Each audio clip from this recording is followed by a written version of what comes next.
Hi hello ನಮಸ್ತೆ ಎಲ್ಲರಿಗೂ info media ಜಗತ್ತು ಚಾನಲಿನ ಮತ್ತೊಂದು ವಿಡಿಯೋಗೆ ಸ್ವಾಗತ ಸುಸ್ವಾಗತ. ಸ್ನೇಹಿತರೆ, ಎಲ್ಲರೂ ಹೇಗಿದ್ದೀರಾ? ಎಲ್ಲರೂ ಚೆನ್ನಾಗಿದ್ದೀರಾ ಅಂದ್ಕೊಂಡಿದ್ದೀನಿ. ನಾನು ಕೂಡ ತುಂಬಾ ಚೆನ್ನಾಗಿದ್ದೀನಿ. ಎಲ್ಲರೂ ಚೆನ್ನಾಗಿದ್ದೀರಾ ಅಂದ್ಕೊಂಡು ಭಾವಿಸ್ಕೊಂಡು ಇವತ್ತಿನ ಒಂದು ವಿಡಿಯೋನ ಶುರು ಮಾಡಿಬಿಡೋಣ.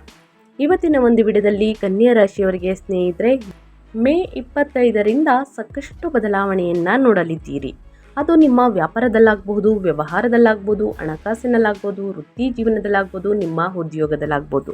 ಏನೆಲ್ಲ ಬದಲಾವಣೆಯನ್ನು ನೋಡಲಿದ್ದೀರಿ, ಯಾವುದರ ಬಗ್ಗೆ ಕನ್ಯಾ ರಾಶಿಯವರು ಬಹಳಷ್ಟು ಎಚ್ಚರಿಕೆ ವಹಿಸಬೇಕು ಅನ್ನೋದನ್ನ ಇದೇ ವಿಡಿಯೋದಲ್ಲಿ ತಿಳಿಸ್ಕೊಡ್ತಾ ಹೋಗ್ತೀನಿ. ಇದನ್ನೆಲ್ಲ ತಿಳ್ಕೋಬೇಕು ಅಂದರೆ ಎಲ್ಲೂ ಕೂಡ ವಿಡಿಯೋನ ಸ್ಕಿಪ್ ಮಾಡಬಾರ್ದು. ಅಂದರೆ ವಿಡಿಯೋನ ಕಟ್ ಮಾಡಿ ಓಡಿಸ್ಕೊಂಡೋಗಿ ನೋಡ್ತೀನಿ ಅಂದರೆ ಫುಲ್ ಇನ್ಫಾರ್ಮೇಷನ್ ಅರ್ಥ ಆಗಲ್ಲ. ಸೊ ಹಾಗಾಗಿ ಎಲ್ಲ ವಿಡಿಯೋದಲ್ಲೂ ತಿಳಿಸ್ತಾ ಇರ್ತೀನಿ. ಮೊದಲಿಂದ ಕೊನೆ ತನಕ ವಿಡಿಯೋನ ವಾಚ್ ಮಾಡಿ. ವಿಡಿಯೋದಲ್ಲಿ ಒಳ್ಳೆಯ ಮಾಹಿತಿ ಸಿಕ್ಕಿದ್ದಲ್ಲಿ ತಪ್ಪದೆ ವಿಡಿಯೋಗೊಂದು ಲೈಕ್ ಕೊಟ್ಟು, ಇನ್ನೂ ನನ್ನ ಚಾನಲ್ನ ಸಬ್ಸ್ಕ್ರೈಬ್ ಮಾಡ್ಕೊಂಡಿಲ್ಲ ಅಂದರೆ ದಯವಿಟ್ಟು ಇನ್ಫಾ ಮೀಡಿಯಾಗೆ ಸಬ್ಸ್ಕ್ರೈಬ್ ಆಗಿ ನಿಮ್ಮ ಅಭಿಪ್ರಾಯಗಳನ್ನು ಕಮೆಂಟ್ ಬಾಕ್ಸಲ್ಲಿ ತಿಳಿಸಬಹುದು. ಯಾರೆಲ್ಲ ಸಬ್ಸ್ಕ್ರೈಬ್ ಮಾಡಿಕೊಂಡು ಪ್ರತಿನಿತ್ಯ ವಿಡಿಯೋ ವಾಚ್ ಮಾಡ್ತಿದ್ರಾ ಅಂಥವರಿಗೆ ಥ್ಯಾಂಕ್ ಯು ಸೋ ಮಚ್ ಅಂತ ಹೇಳ್ತಾ ವಿಡಿಯೋದ ಕಡೆ ಗಮನ ಕೊಟ್ಬಿಡೋಣ. ಸ್ನೇಹಿತರೆ, ಕಮೆಂಟ್ ಬಾಕ್ಸಲ್ಲಿ ಓಂ ನಮಃ ಶಿವಾಯ ಅಂತ ಕಮೆಂಟ್ ಮಾಡಿ. ಶಿವನ ಅನುಗ್ರಹದಿಂದ ನಿಮ್ಮ ಜೀವನದಲ್ಲಿ ಇರುವಂತಹ ಕಷ್ಟಗಳು, ಸಮಸ್ಯೆಗಳು, ಅಡಚಣೆಗಳು ಎಲ್ಲವೂ ಕೂಡ ಸಂಪೂರ್ಣವಾಗಿ ನಿವಾರಣೆಯಾಗಲಿ ಅಂತ ಕೇಳ್ಕೊತಾ ಕನ್ಯಾ ರಾಶಿಯವರಿಗೆ ವಿಡಿಯೋದ ಕಡೆ ಗಮನ ಕೊಟ್ಬಿಡೋಣ. ಈ ತಿಂಗಳ ಒಟ್ಟಾರೆ ಸಾರಾಂಶವನ್ನು ಹೇಳೋದಾದರೆ, ಅಂದರೆ ಪ್ರಮುಖ ಮುಖ್ಯಾಂಶಗಳನ್ನು ಹೇಳೋದಾದರೆ, ಕೆರಿಯರ್ನಲ್ಲಿ ಅದ್ಭುತವಾದಂತಹ ಪ್ರಗತಿ ಅಂತಲೇ ಹೇಳ್ಬೋದು. ಮೇ ದ್ವಿತೀಯಾರ್ಧದಿಂದ ಕರ್ಮದ ಸ್ಥಾನದಲ್ಲಿ 10ನೇ ಮನೆಯಲ್ಲಿ ಸ್ನೇಹಿತರೆ ಉಂಟಾಗುವಂತಹ ಗುರು ಶುಕ್ರ ಸಂಯೋಗದಿಂದಾಗಿ ವೃತ್ತಿ ಜೀವನದಲ್ಲಿ ನಿಮಗೆ ಅಪಾರ ಗೌರವ, ಉನ್ನತ ಸ್ಥಾನಗಳು ಲಭಿಸುತ್ತವೆ. ಅದೇ ರೀತಿ ಅಷ್ಟಮ ಕುಜನ ಬಗ್ಗೆ ಎಚ್ಚರಿಕೆ ಅಂತಲೇ ಹೇಳಬಹುದು. ಮೇ ದ್ವಿತೀಯಾರ್ಧದಂದು ಸ್ವಕ್ಷೇತ್ರದಲ್ಲಿ ಕುಜನು ಅಷ್ಟಮ ಸ್ಥಾನದಲ್ಲಿ ಸ್ನೇಹಿತರೆ ಪ್ರವೇಶಿಸುವುದರಿಂದ ವಾಹನದ ಅಪಘಾತಗಳು, ಸಣ್ಣ ಪುಟ್ಟ ಗಾಯಗಳು, ಶಸ್ತ್ರಚಿಕಿತ್ಸೆಗಳು ಅಥವಾ ಅಕಾರಣ ಕೋಪ ಬರುವಂತಹ ಸಾಧ್ಯತೆ ಇದೆ. ಕನ್ಯಾ ರಾಶಿಯವರಿಗೆ ಆದಷ್ಟು ಸ್ನೇಹಿತರೆ ತಾಳ್ಮೆಯಿಂದ ಇರುವುದು ಉತ್ತಮ. ಯಾಕಂದರೆ ತಾಳ್ಮೆ ವಹಿಸುವುದು ಪ್ರಾಣ ರಕ್ಷಕ ಅಂತಲೇ ಹೇಳಬಹುದು. ನೀವು ಎಷ್ಟು ತಾಳ್ಮೆಯನ್ನು ಸ್ನೇಹಿತರೆ ಇರ್ತೀರಾ, ತಾಳ್ಮೆಯಿಂದ ಅಷ್ಟು ನಿಮಗೆ ಪ್ರಾಣ ರಕ್ಷಕ ಸ್ನೇಹಿತರೆ. ತಾಳ್ಮೆಯನ್ನು ಕಳೆದುಕೊಳ್ಬೇಡಿ. ಸೊ ಹಾಗಾಗಿ ಪ್ರತಿನಿತ್ಯ ಮೆಡಿಟೇಷನನ್ನು ಮಾಡುವುದು ಬಹಳ ಮುಖ್ಯ. ಇನ್ನು ಭಾಗ್ಯೋದಯ ಅಂತಂದರೆ ಮೇ 15ರಿಂದ ಭಾಗ್ಯದ ಸ್ಥಾನದಲ್ಲಿ 8ನೇ ಮನೆಯಲ್ಲಿ ಸೂರ್ಯ ಬುಧರ ಸಂಚಾರದಿಂದಾಗಿ ಅದೃಷ್ಟ ಒಲಿಯುತ್ತದೆ. ತೀರ್ಥಯಾತ್ರೆಗಳು, ದೂರ ಪ್ರಯಾಣಗಳು ಯಶಸ್ವಿಯಾಗುತ್ತವೆ ಅಂತಲೇ ಹೇಳಬಹುದು. ಒಟ್ಟಾರೆಯಾಗಿ ಹೇಳಬೇಕು ಅಂತಂದರೆ ಕನ್ಯಾ ರಾಶಿಯವರಿಗೆ ಮೇ ದ್ವಿತೀಯಾರ್ಧದಲ್ಲಿ ಒಂದು ಕಡೆ ಕೆರಿಯರ್ನಲ್ಲಿ ಉನ್ನತ ಸ್ಥಿತಿಯನ್ನು, ಮತ್ತೊಂದೆಡೆ ವೈಯಕ್ತಿಕ ಆರೋಗ್ಯ ಜೀವನದಲ್ಲಿ ಕೆಲವು ಸವಾಲುಗಳು ಏಕಕಾಲದಲ್ಲಿ ನೀಡುವಂತಹ ಮಾಸವಾಗಿದೆ.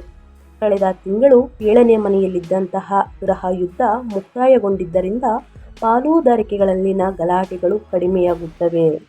ಆದರೆ ಮೇ 21ರಿಂದನೇ ಸ್ನೇಹಿತರೆ ಕುಜನು ಅಷ್ಟಮ ಸ್ಥಾನವಾದಂತಹ 8ನೇ ಮನೆಗೆ ಮೇಷಕ್ಕೆ ಸ್ವಕ್ಷೇತ್ರಕ್ಕೆ ಪ್ರವೇಶವನ್ನು ಮಾಡುವುದರಿಂದ ಆರೋಗ್ಯದ ವಿಚಾರದಲ್ಲಿ ಕೆಲವು ಮುನ್ನೆಚ್ಚರಿಕೆಗಳನ್ನು ತೆಗೆದುಕೊಳ್ಳುವುದು ಕನ್ಯಾ ರಾಶಿಯವರಿಗೆ ಸೂಕ್ತ.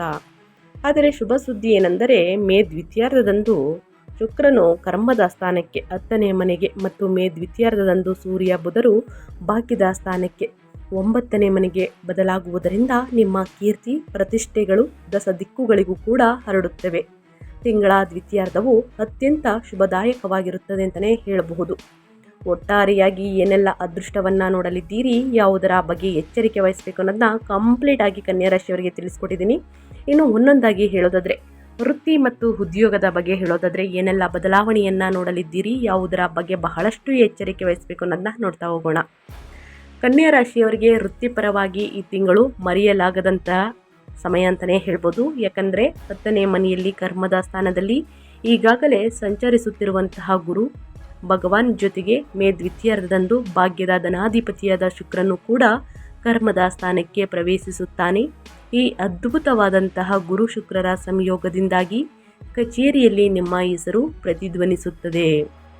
ನೀವು ಮಾಡುವಂತಹ ಪ್ರತಿಯೊಂದು ಕೆಲಸಕ್ಕೂ ಸರಿಯಾದ ಮನ್ನಣೆ, ಪ್ರಶಂಸೆಗಳು ದೊರೆಯುತ್ತವೆ. ಬಡ್ತಿ ಅಥವಾ ವೇತನ ಹೆಚ್ಚಳಕ್ಕಾಗಿ ಕಾಯುತ್ತಿರುವವರು ಆಸೆ ಈಡೇರುತ್ತದೆ. ಇದರ ಜೊತೆಗೆ ಮೇ ದ್ವಿತೀಯಾರ್ಧದಂದು ನಿಮ್ಮ ಲಗ್ನಾಧಿಪತಿಯಾದ ಬುಧ ಮತ್ತು ವ್ಯಯಾಧಿಪತಿಯಾದ ಸೂರ್ಯನು ಭಾಗ್ಯದ ಸ್ಥಾನವಾದಂತಹ 9ನೇ ಮನೆಗೆ ಋಷಭಕ್ಕೆ ಹೋಗುವುದರಿಂದ ಬಹುರಾಷ್ಟ್ರೀಯ ಕಂಪನಿಗಳಲ್ಲಿ ಕೆಲಸವನ್ನು ಮಾಡುವವರಿಗೆ IT ಕ್ಷೇತ್ರದಲ್ಲಿರುವವರಿಗೆ ವಿದೇಶಿ ಆನ್ಸೈಟ್ ಅವಕಾಶಗಳು ಅಥವಾ ದೂರ ಪ್ರದೇಶಗಳು ವರ್ಗಾವಣೆಗಳು ಲಾಭದಾಯಕವಾಗಿರುತ್ತವೆ ಅಂತಲೇ ಹೇಳಬಹುದು. ಒಟ್ಟಾರೆಯಾಗಿ ಕನ್ಯಾ ರಾಶಿಯವರು ಏನೆಲ್ಲ ಬದಲಾವಣೆಯನ್ನು ನೋಡಲಿದ್ದೀರಿ ಅನ್ನೋದನ್ನ ತಿಳಿಸ್ಕೊಟ್ಟಿದ್ದೀನಿ ಸ್ನೇಹಿತರೆ. ಇನ್ನು ಒಂದೊಂದಾಗಿ ಹೇಳೋದಾದರೆ ಅಂದರೆ ವ್ಯಾಪಾರ ವ್ಯವಹಾರದ ಬಗ್ಗೆ, ಹಣಕಾಸಿನ ಬಗ್ಗೆ ಹೇಳೋದಾದರೆ ಏನೆಲ್ಲ ಬದಲಾವಣೆಯನ್ನು ನೋಡಲಿದ್ದೀರಿ ಅಂದರೆ, ವ್ಯಾಪಾರ ಮತ್ತು ಸ್ವಯಂ ಉದ್ಯೋಗದ ಬಗ್ಗೆ ಹೇಳೋದಾದರೆ ಕನ್ಯಾ ರಾಶಿಯವರಿಗೆ ಸಪ್ತಮ ಸ್ಥಾನದಲ್ಲಿ ವ್ಯಾಪಾರದ ಸ್ಥಾನದಲ್ಲಿ ಶನಿಯ ಸಂಚಾರದಿಂದಾಗಿ ವ್ಯಾಪಾರದಲ್ಲಿ ಬೆಳವಣಿಗೆ ನಿಧಾನವಾಗಿದ್ದರೂ ಕೂಡ ಸ್ಥಿರವಾಗಿರುತ್ತದೆ. ಆದರೆ 10ನೇ ಮನೆಯಲ್ಲಿರುವ ಗುರು ಶುಕ್ರರ ಸಂಯೋಗವು ನಿಮ್ಮ ಬ್ರ್ಯಾಂಡ್ ಮೌಲ್ಯವನ್ನು ಹೆಚ್ಚಿಸುತ್ತದೆ. ಕಲೆ, ಇನ್ನು ಕಾಸ್ಮೆಟಿಕ್ಸ್, ಈವೆಂಟ್ ಮ್ಯಾನೇಜ್ಮೆಂಟ್ ಮತ್ತು ಶಿಕ್ಷಣ ಸಂಬಂಧಿತ ವ್ಯಾಪಾರವನ್ನು ಮಾಡುವವರಿಗೆ, ಇನ್ನು ರಿಯಲ್ ಎಸ್ಟೇಟನ್ನು ನಡೆಸುವವರಿಗೆ ಗ್ರಾಹಕರು ದಟ್ಟಣೆ ಹೆಚ್ಚಾಗುತ್ತದೆ ಅಂತಲೇ ಹೇಳಬಹುದು. ಮೇ ದ್ವಿತೀಯಾರ್ಧ ಅಂದರೆ 24ನೇ ತಾರೀಕು ನಂತರ 9ನೇ ಮನೆಯಲ್ಲಿ ಉಂಟಾಗುವಂತಹ ಬುಧನಿತ್ಯ ಯೋಗದಿಂದಾಗಿ ವ್ಯಾಪಾರ ವಿಸ್ತರಣೆಗೆ, ಹೊಸ ಹೂಡಿಕೆಗಳಿಗಾಗಿ ಮಾಡುವ ಮಾತುಕತೆಗಳು ಯಶಸ್ವಿಯಾಗುತ್ತವೆ. ಸರ್ಕಾರದ ಕಡೆಯಿಂದ ಬರಬೇಕಾದಂತಹ ಅನುಮತಿಗಳು ಅಥವಾ ಟೆಂಡರ್ಗಳು ನಿಮಗೆ ಸುಲಭವಾಗಿ ಸಿಗುತ್ತವೆ ಅಂತಲೇ ಹೇಳಬಹುದು. ಏನೆಲ್ಲ ಬದಲಾವಣೆಯನ್ನು ಕನ್ಯಾ ರಾಶಿಯವರು ನೋಡಲಿದ್ದೀರಿ, ವ್ಯಾಪಾರ ವ್ಯವಹಾರದಲ್ಲಿ ನನ್ನ ಅಚ್ಚುಕಟ್ಟಾಗಿ ತಿಳಿಸ್ಕೊಟ್ಟಿದ್ದೀನಿ ಸ್ನೇಹಿತರೆ. ಏನೇ ಡೌಟ್ಸ್ ಇದ್ರೂ ಕೂಡ ಕಮೆಂಟ್ ಮಾಡಿ, ಖಂಡಿತವಾಗಿಯೂ ಪ್ರತಿಯೊಬ್ಬರಿಗೂ ಆನ್ಸರ್ ಮಾಡ್ತೀನಿ. ಇದರ ಜೊತೆಗೆ ನಿಮ್ಮ ಹಣಕಾಸಿನ ಬಗ್ಗೆ ಹೇಳೋದಾದರೆ ಧನ ಲಾಭ ಇದೆಯಾ, ನಷ್ಟ ಇದೆಯಾ, ಯಾವುದರ ಬಗ್ಗೆ ಮುನ್ನೆಚ್ಚರಿಕೆಗಳನ್ನು ತೆಗೆದುಕೊಳ್ಬೇಕು, ಹೂಡಿಕೆಯನ್ನು ಮಾಡ್ಬೋದಾ ಅನ್ನೋದನ್ನ ನೋಡೋದಾದರೆ ಧನಾಧಿಪತಿಯಾದ ಶುಕ್ರನು ಬಲವಾದ ಕರ್ಮದ ಸ್ಥಾನದಲ್ಲಿ ಇರುವುದರಿಂದ ನಿಮ್ಮ ವೃತ್ತಿಯ ಮೂಲಕ ಬರುವಂತಹ ಆದಾಯ ಅದ್ಭುತವಾಗಿ ಹೆಚ್ಚಾಗಬಹುದು. ಆದರೆ ಮೇ ದ್ವಿತೀಯಾರ್ಧದಂದು ಕುಜನು ಅಷ್ಟಮಕ್ಕೆ ಅಂದರೆ ಅಷ್ಟಮ ಸ್ಥಾನಕ್ಕೆ ಹೋಗುವುದರಿಂದ ಅನಿರೀಕ್ಷಿತವಾಗಿ ಖರ್ಚುಗಳು ಬರಬಹುದು. ಮುಖ್ಯವಾಗಿ ವಾಹನಗಳ ದುರಸ್ತಿ ಅಥವಾ ವೈದ್ಯಕೀಯ ಖರ್ಚುಗಳಿಗಾಗಿ ಹಣ ವ್ಯಯಿಸಬೇಕಾಗುತ್ತದೆ ಸ್ನೇಹಿತರೆ. ಆದರೆ ಅದೇ ಅಷ್ಟಮ ಕುಜನಿಂದಾಗಿ ಪೂರ್ವಿಕರ ಆಸ್ತಿಯ ಹಂಚಿಕೆ ಲಾಭದಾಯಕವಾಗುವುದು ಅಥವಾ ಇನ್ಶೂರೆನ್ಸ್ ಮೆಚುರಿಟಿ ಮೂಲಕ ದೊಡ್ಡ ಮೊತ್ತದ ಹಣ ಕೈ ಸೇರುತ್ತದೆ. ಅದೇ ರೀತಿ ಮೇ ದ್ವಿತೀಯಾರ್ಧದ ನಂತರ ಸೂರ್ಯ ಬುಧರ ಭಾಗ್ಯದ ಸ್ಥಾನ ಸಂಚಾರವು ನಿಮ್ಮನ್ನು ದೀರ್ಘಕಾಲೀನ ಹೂಡಿಕೆಗಳತ್ತ ಮುನ್ನಡೆಸುತ್ತದೆ ಅಂತಲೇ ಹೇಳಬಹುದು. ಒಟ್ಟಾರೆಯಾಗಿ ಹೇಳೋದಾದರೆ ಏನೆಲ್ಲ ಬದಲಾವಣೆಯನ್ನು ವ್ಯಾಪಾರ ವ್ಯವಹಾರದಲ್ಲಿ ನೋಡಲಿದ್ದೀರಿ, ಹಣಕಾಸಿನಲ್ಲಿ ನೋಡಲಿದ್ದೀರಿ ಅನ್ನೋದನ್ನ ಕಂಪ್ಲೀಟಾಗಿ ತಿಳಿಸ್ಕೊಟ್ಟಿದ್ದೀನಿ. ಇನ್ನು ಮೇಯ್ನಾಗಿ ನಿಮ್ಮ ಹೆಲ್ತ್ ಬಗ್ಗೆ ಹೇಳೋದಾದರೆ ನಿಮ್ಮ ಆರೋಗ್ಯದಲ್ಲಿ ಏನೆಲ್ಲ ಬದಲಾವಣೆಗಳು ಬರಬಹುದು, ಯಾವುದರ ಬಗ್ಗೆ ಎಚ್ಚರಿಕೆ ವಹಿಸಬೇಕು, ಏನೆಲ್ಲ ಮುನ್ನೆಚ್ಚರಿಕೆಗಳನ್ನು ತೆಗೆದುಕೊಳ್ಬೇಕು ಕನ್ಯಾ ರಾಶಿಯವರು ಅಂದರೆ, ಈ ತಿಂಗಳು ನೀವು ಅತ್ಯಂತ ಜಾಗರೂಕರಾಗಿರಬೇಕಾದಂತಹ ಏಕೈಕ ವಿಭಾಗವೆಂದರೆ ನಿಮ್ಮ ಆರೋಗ್ಯ. ಮೇ 24ರ ನಂತರ ತೃತೀಯ ಮತ್ತು ಅಷ್ಟಮಾಧಿಪತಿಯಾದ ಕುಜನು 8ನೇ ಮನೆಗೆ ಸ್ವಕ್ಷೇತ್ರಕ್ಕೆ ಪ್ರವೇಶಿಸುತ್ತಾರೆ. ಅಷ್ಟಮ ಕುಜನು ಅತ್ಯಂತ ವೇಗವಾದ ಮತ್ತು ಅಪಾಯಕಾರಿ ಫಲಿತಾಂಶಗಳನ್ನು ನೀಡಲಿದ್ದಾರೆ. ವಾಹನಗಳನ್ನು ಚಲಾಯಿಸುವಾಗ ಅತಿ ವೇಗ, ಟ್ರಾಫಿಕ್ ನಿಯಮಗಳನ್ನು ಉಲ್ಲಂಘನೆ ಪ್ರಾಣಾಂತಕವಾಗಬಹುದು. ಅಂದರೆ ಸ್ನೇಹಿತರೆ ನಿಮ್ಮ ಪ್ರಾಣಕ್ಕೆ ತುತ್ತಾಗಬಹುದು, ಪ್ರಾಣದ ಸಮಸ್ಯೆಗಳು ಬರಬಹುದು ಸ್ನೇಹಿತರೆ. ಸೊ ಹಾಗಾಗಿ ವಾಹನವನ್ನು ಚಾಲನೆ ಮಾಡಬೇಕಾದ್ರೆ ಬಹಳಷ್ಟು ಎಚ್ಚರಿಕೆ ವಹಿಸುವುದು ಉತ್ತಮ. ಅತಿ ವೇಗ ಒಳಿತಲ್ಲ, ಟ್ರಾಫಿಕ್ ನಿಯಮಗಳನ್ನು ಉಲ್ಲಂಘನೆ ಮಾಡಬೇಡಿ, ಕಡ್ಡಾಯವಾಗಿ ಫಾಲೋ ಮಾಡಿ. ಇನ್ನು ಕುಜನ ಉಷ್ಣದ ಪ್ರಭಾವದಿಂದ ರಕ್ತದೊತ್ತಡ ಅಂದರೆ BP, ಅಕಾರಣ ಕೋಪ ಮತ್ತು ಪೈಲ್ಸ್ ಅಥವಾ ಹೊಟ್ಟೆಗೆ ಸಂಬಂಧಿಸಿದ ಶಸ್ತ್ರಚಿಕಿತ್ಸೆಗಳು ನಡೆಯುವ ಸೂಚನೆಗಳಿವೆ. 8ನೇ ಮನೆಯಲ್ಲಿರುವ ಕುಜನ ದೃಷ್ಟಿ 2ನೇ ಮನೆಯಲ್ಲಿ ಕುಟುಂಬ ವಾಕ್ಸ್ಥಾನದ ಮೇಲೆ ಬೀಳುವುದರಿಂದ ನಿಮ್ಮ ಮಾತುಗಳಲ್ಲಿ ತೀವ್ರವಾದ ಕೋಪ ಕಂಡುಬರುತ್ತದೆ. ಇದು ನಿಮ್ಮ ಮಾನಸಿಕ ನೆಮ್ಮದಿಯನ್ನು ಸಹ ದೂರ ಮಾಡುತ್ತದೆ. ಧ್ಯಾನ ಮತ್ತು ಯೋಗ ಈ ಸಮಯದಲ್ಲಿ ಬಹಳ ಮುಖ್ಯ ಸ್ನೇಹಿತರೆ. ಪ್ರತಿದಿನ ಮೆಡಿಟೇಷನನ್ನು ಮಾಡಿ, ಸಣ್ಣ ಪುಟ್ಟ ವ್ಯಾಯಾಮವನ್ನು ಮಾಡಿ ಉನ್ನತ ಆರೋಗ್ಯವನ್ನು ಕಾಪಾಡಿಕೊಳ್ಳಿ ಅಂತ ಹೇಳ್ತಾ, ಇನ್ನು ಕುಟುಂಬ ಮತ್ತು ವೈಯಕ್ತಿಕ ಜೀವನದ ಬಗ್ಗೆ ಹೇಳೋದಾದರೆ ಸಪ್ತಮ ಸ್ಥಾನದಲ್ಲಿ ಶನಿ ಇರುವುದರಿಂದ ಜೀವನ ಸಂಗಾತಿಯೊಂದಿಗೆ ಸಂಬಂಧಗಳು ಸ್ವಲ್ಪ ಸಪ್ಪೆಯಾಗಿ ಅಥವಾ ಜವಾಬ್ದಾರಿಯುತವಾಗಿ ಅನಿಸುತ್ತದೆ. ಆದರೆ ಕರ್ಮದ ಸ್ಥಾನದಲ್ಲಿ ಶುಕ್ರನಿರುವುದರಿಂದ ನಿಮ್ಮ ವೃತ್ತಿ ಜೀವನದಲ್ಲಿ ಯಶಸ್ಸು, ನಿಮ್ಮ ಕುಟುಂಬದಲ್ಲೂ ಸಂತೋಷವನ್ನು ತರುತ್ತದೆ. ಮೇ ದ್ವಿತೀಯಾರ್ಧದ ನಂತರ ಸೂರ್ಯನು 9ನೇ ಮನೆಯಲ್ಲಿ ಪಿತೃಸ್ಥಾನದಲ್ಲಿ ಸಂಚರಿಸುವುದರಿಂದ ನಿಮ್ಮ ತಂದೆಯವರೊಂದಿಗಿನ ಸಂಬಂಧಗಳು ಬಲಗೊಳ್ಳುತ್ತವೆ. ಕುಟುಂಬ ಸದಸ್ಯರೊಂದಿಗೆ ತೀರ್ಥಯಾತ್ರೆಗಳಿಗೆ ಅಥವಾ ವಿದೇಶಿ ಪ್ರವಾಸಗಳಿಗೆ ಯೋಜನೆಗಳು ರೂಪಿಸುತ್ತೀರಿ. ಕುಜನ ದೃಷ್ಟಿ 2ನೇ ಮನೆಯ ಮೇಲೆ ಇರುವುದರಿಂದ ಕುಟುಂಬ ಸದಸ್ಯರೊಂದಿಗೆ ಮಾತನಾಡುವಾಗ ಕೋಪವನ್ನು ನಿಯಂತ್ರಿಸಿಕೊಳ್ಳುವುದು ಅತ್ಯಗತ್ಯ. ಅತಿಯಾದ ಕೋಪ ಒಳಿತಲ್ಲ ಸ್ನೇಹಿತರೆ, ಸ್ವಲ್ಪ ನಿಯಂತ್ರಿಸಿಕೊಳ್ಳುವುದು ಬಹಳ ಮುಖ್ಯ ಸ್ನೇಹಿತರೆ.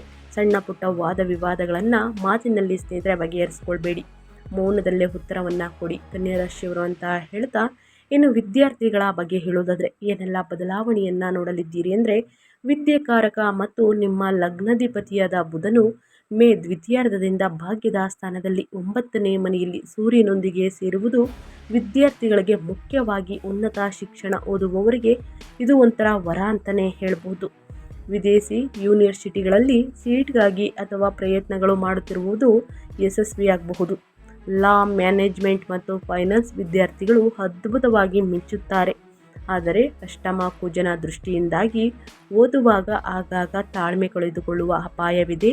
ಏಕಾಗ್ರತೆಯನ್ನು ಕಾಯ್ದುಕೊಳ್ಳಿ ಸ್ನೇಹಿತರೆ. ಕಷ್ಟಪಟ್ಟು ಅಧ್ಯಯನದ ಕಡೆ ಗಮನ ಕೊಡಿ. ಉನ್ನತ ಫಲಿತಾಂಶವನ್ನು ಖಂಡಿತವಾಗಿಯೂ ಗಳಿಸಲಿದ್ದೀರಿ.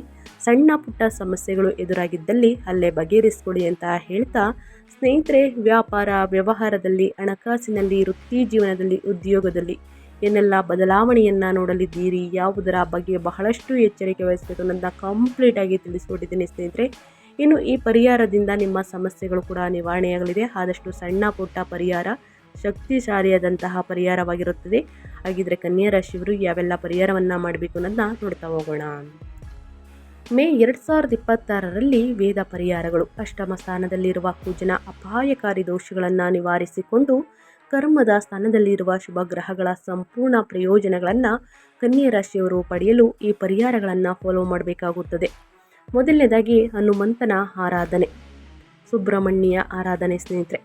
ಅಷ್ಟಮ ಕುಜನಿಂದ ಬರುವಂತಹ ಅಪಾಯಗಳು ಮತ್ತು ಕೋಪವನ್ನು ತಡೆಯಲು ಪ್ರತಿ ಮಂಗಳವಾರ ಸುಬ್ರಹ್ಮಣ್ಯ ಸ್ವಾಮಿಗೆ ಅಥವಾ ಹನುಮಂತನಿಗೆ ಕೆಂಪು ಹೂಗಳಿಂದ ಪೂಜಿಸಿ ಸುಂದರಕಾಂಡ ಪಾರಾಯಣವು ಬಹಳ ಒಳ್ಳೆಯದು.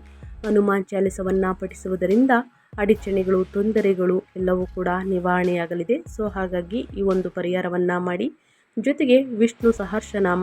ಸರಿ, ವಿಷ್ಣು ಸಹಸ್ರನಾಮ ಸ್ನೇಹಿತರೆ ಬಹಳ ಮುಖ್ಯ. ಯಾಕಂದರೆ ನಿಮ್ಮ ರಾಶಿಯ ಅಧಿಪತಿ, ನಿಮ್ಮ ಲಗ್ನಾಧಿಪತಿಯಾದ ಬುಧನ ಬಲವನ್ನು ಹೆಚ್ಚಿಸಲು, ಅದೃಷ್ಟವನ್ನು ಪಡೆಯಲು ಪ್ರತಿ ಬುಧವಾರ ವಿಷ್ಣು ಸಹಸ್ರನಾಮ ಸ್ತೋತ್ರವನ್ನು ಪಾರಾಯಣ ಮಾಡಿ. ಸಾಕಷ್ಟು ಜನರು ನನಗೆ ಕಮೆಂಟ್ಸ್ ಮಾಡ್ತಾ ಇರ್ತೀರ, ಸ್ತೋತ್ರವನ್ನು ನಮಗೆ ಹೇಳುವುದಕ್ಕೆ ಬರುವುದಿಲ್ಲ ಮೇಡಮ್, ತಿಳಿಸ್ಕೊಡಿ ಯಾವ ಪರಿಹಾರ ಮಾಡಬೇಕು ಅಂತ. ಯಾರಿಗೆ ಹೇಳುವುದಕ್ಕೆ ಬರುವುದಿಲ್ಲ ಅಂಥವ್ರು ಕೇಳಿಸ್ಕೊಳ್ಬಹುದು. ವಿಷ್ಣು ಸಹಸ್ರನಾಮ ಸ್ತೋತ್ರವನ್ನು ಪಾರಾಯಣ ಮಾಡಿ ಅಥವಾ ಕೇಳಿಸ್ಕೊಳ್ಳಿ, ಸಮಸ್ಯೆಗಳು ನಿವಾರಣೆಯಾಗಲಿದೆ.